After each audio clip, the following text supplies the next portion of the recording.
नमस्कार, मैं हूं प्रशांत भारद्वाज और आप देख रहे हैं न्यूज रूम पोस्ट। राजधानी दिल्ली के दिल कनॉट प्लेस के बारे में आपने भी कई कहानियां सुनी होंगी। ये कैसे बसा, इसका डिजाइन किसने तैयार किया, यहाँ सबसे पहले रहने के लिए कौन आया, ऐसे कई सवालों के जवाब शायद आपको मालूम होंगे।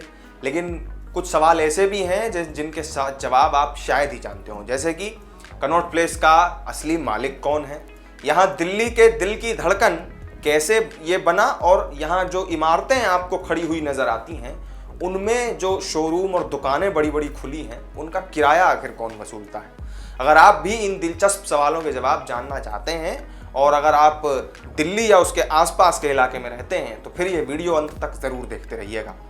कनॉट प्लेस का निर्माण जो है वो ब्रिटिश शासन के दौरान 1929 में शुरू हुआ था। अंग्रेजों ने इसे बनवाया, ये आप भी जानते हैं। 5 साल में बनकर ये तैयार हो गया था।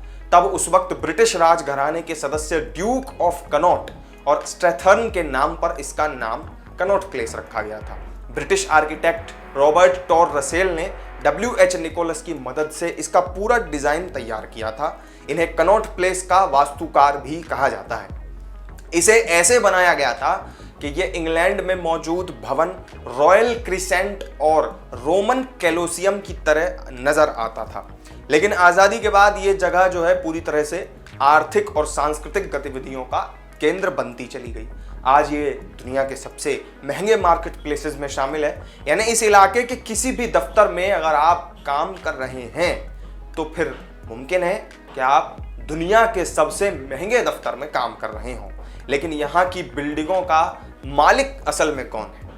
अगर सोशल साइट कोरा को मैं कोट करके आपको बताना चाहता हूं कि कनॉट प्लेस में जो दफ्तर हैं, जो दुकानें हैं, उनके कई मालिक हैं। संपत्ति के हिसाब से अगर बात करें तो भारत सरकार इस जगह की असली मालिक है। लेकिन आज़ादी से पहले यहाँ की ज़्यादातर संपत्ति जो थी वो किराए पर दे दी गई थी और ये किराया बहुत ही न्यूनतम या यूँ समझिए कि कुछ 100 रुपये में ही है। कई लोग तो ऐसे भी थे जिन्हें 50 दुकानें भी मिल गई थी। पुरानी दिल्ली किराया नियंत्रण अधिनियम के मुताबिक आज़ादी से पहले किराए पर दी गई संपत्तियों में आधार मूल्य से हर साल 10% की वृद्धि होनी थी। तो आप खुद ही कल्पना कीजिए कि एक मालिक जिसने 1945 में 50 रुपए में एक दुकान यहाँ किराए पर दी थी, उसे इस अधिनियम का पालन करना होगा और किराया वो केवल 10% तक ही बढ़ा सकता है। यानी आज जो वो मालिक है वो कुछ 100 रुपए ही किराए पर दे रहा होगा। 70 सालों के बाद भी इसमें कोई बदलाव नहीं आया। अब असली खेल को आप यहाँ थोड़ा सा समझिए। किराए पर संपत्ति लेने वालों ने महंगी स्टारबक्स, पिज्जा हट, वेयर हाउस कैफे जैसी कंपनियों, बैंकों को दफ्तर बनाने के लिए ये जगह दे दी और हर महीने लाखों रुपए वो कमा रहे हैं। यानी कि जो मूल मालिक है उसको सिर्फ कुछ हजार रुपए मिल रहे हैं, जबकि बाकी के जो किराएदार हैं वो इससे हर साल करोड़ों रुपए कमा रहे हैं। आप इसे ऐसे समझिए कि जैसे कि 12 बाई 12 की दुकान अगर आपको लेनी है तो 1 लाख से ज़्यादा हर महीने किराया आपको चुकाना होगा।